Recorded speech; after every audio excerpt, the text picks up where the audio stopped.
साथ संगत जी, प्रेम से कहना धन निरंकार जी। एक नई साखी के साथ स्वागत है आप सभी का आपके ही अपने चैनल पर। आज की साखी का विषय है कि भगवान को अपने कुछ भगत इतने प्रिय होते हैं कि भगवान खुद अपने भक्तों के कष्टों को दूर करने के लिए चले आते हैं। चलिए सुनते हैं आज की ये साखी। साथ संगत जी, किसी आयुर्वेदिक संस्थान से रिटायर होकर एक वैद्य जी अपनी पत्नी से बोले, आज तक मैं संसार में रहा, अब मैं ठाकुर जी के चरणों में रहना चाहता हूँ।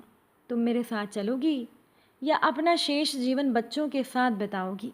पत्नी बोली, 40 वर्ष साथ रहने के बाद भी आप मेरे हृदय को पहचान नहीं पाए। अरे मैं आपके साथ चलूँगी। वैद्य जी बोले, कल सुबह हमें वृंदावन के लिए चलना है। अगली सुबह दोनों पति पत्नी वृंदावन जाने के लिए तैयार हुए। उन्होंने अपने बच्चों को बुलाया और कहा, प्यारे बच्चों, हम जीवन के उस पार हैं, तुम इस पार हो।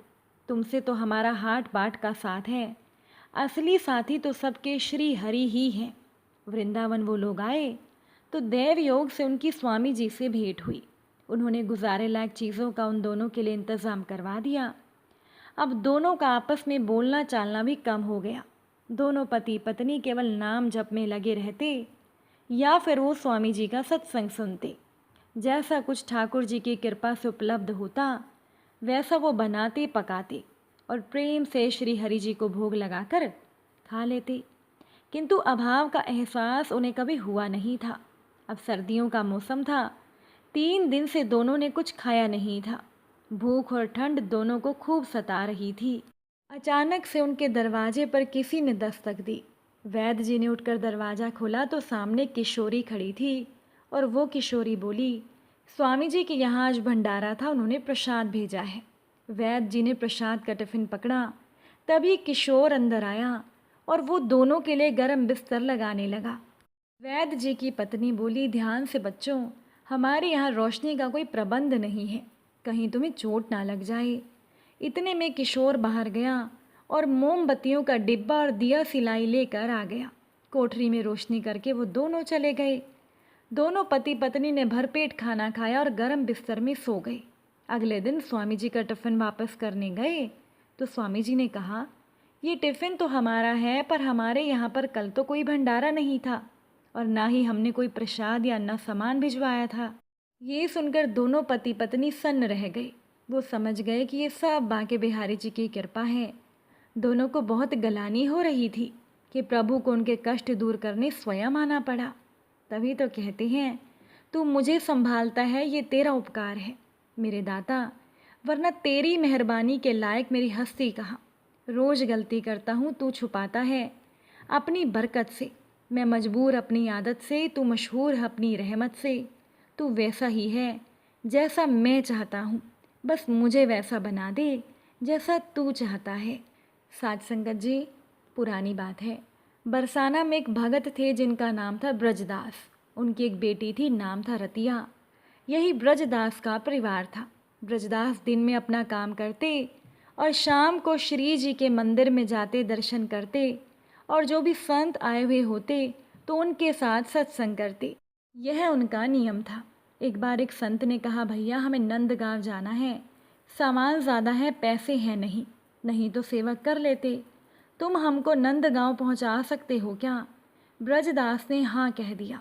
ब्रजदास ने कहा, गर्मी का समय है, सुबह जल्दी चलना ठीक रहेगा, जिससे कि मैं 10 बजे तक वापस आ जाऊं। संत ने भी कहा, ठीक है, मैं सुबह 4 बजे तुम्हें तैयार मिलूँगा। ब्रजदास ने अपनी बेटी से कहा, मुझे एक संत को नंदगांव पहुंचाना है, समय पर आ जाऊंगा, प्रतीक्षा मत करना।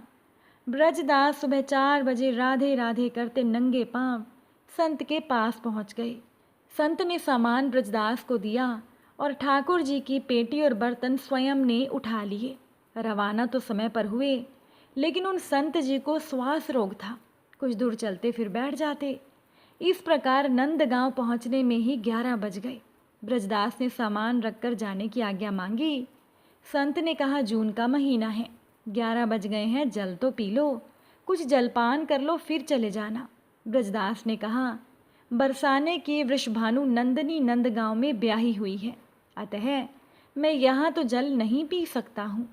संत की आंखों से अश्रुपात होने लगा। कितने वर्ष पुरानी बात है, कितना गरीब आदमी है, पर इसका दिल कितना ऊंचा है। ये बात संत जी के मन में आने लगी। ब्रजदास वापस राधे राधे करते हुए रवाना हुए। ऊपर से सूरज की गर्मी और नीचे से तपती हुई रेत। भगवान को भी दया आ गई और भगवान अपने भगत ब्रजदास के पीछे पीछे चलने लगे। एक पेड़ की छाया में ब्रजदास रुके और वहीं मूर्छित होकर गिर पड़े। भगवान ने मूर्छा दूर करने के प्रयास किए, पर ब्रजदास की मूर्छा दूर नहीं हुई। भगवान ने विचार किया कि मैंने अजामिल गीध गजराज को उतारा, द्रौपदी को संकट से बचाया, पर इस भगत के प्राण संकट में हैं, कोई उपाय नहीं लग रहा है। ब्रजदास राधा रानी का भगत है और वो ही इसके प्राणों की रक्षा कर सकती हैं, इसलिए राधा रानी को ही बुलाया जाए। भगवान भरी दोपहरी में राधा रानी के पास महल में गए। राधा रानी ने इस गर्मी में प्रभु से आने का कारण पूछा। अब भगवान ने भी सीधे सीधे तो जवाब नहीं दिया। उन्होंने राधा रानी से कहा कि तुम्हारे पिताजी बरसाना और नंदगांव की डगर में पड़े हैं, तुम चलकर उनको संभालो। राधा रानी ने कहा, कौन पिताजी?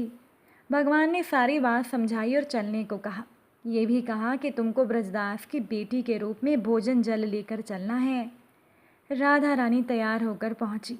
पिताजी पिताजी आवाज़ लगाई। ब्रजदास जागे, बेटी के चरणों में गिर पड़े कि अगर आज तू ना आती तो मेरे प्राण चले जाते। ब्रजदास बेटी से कहने लगे कि आज तो तुझे बार बार देखने का मन कर रहा है। राधा रानी ने कहा कि माता पिता को तो संतान अच्छी लगती ही है, आप भोजन लीजिए। ब्रजदास भोजन लेने लगे तो राधा रानी ने कहा, घर पर कुछ मेहमान आए हैं, मैं उनको संभालती हूँ, आप आ जाना। अब कुछ दूरी के बाद राधा रानी तो अदृश्य हो गई। ब्रजदास ने जैसा भोजन उस दिन किया, ऐसा भोजन उन्होंने पहले नहीं खाया था। शाम को घर आकर ब्रजदास बेटी के चरणों में गिर गए। ब्रजदास की बेटी ने कहा, पिताजी ये आप क्या कर रहे हैं? ब्रजदास ने कहा, बेटा आज तुमने भोजन और जल लाकर मेरे तो प्राण बचा लिए। लेकिन ब्रजदास की बेटी कहने लगी, पिताजी मैं तो कहीं नहीं गई। ब्रजदास ने कहा, अच्छा बता मेहमान कहाँ हैं? उनकी बेटी कहने लगी कि आज तो कोई मेहमान आया ही नहीं। अब ब्रजदास की समझ में सारी बात आ गई। उन्होंने अपनी बेटी से कहा कि आज तुम्हारे ही रूप में राधा रानी ने मुझे दर्शन दिए, मेरे प्राण निकल रहे थे, राधा रानी ही मेरे लिए भोजन और जल लेकर आई।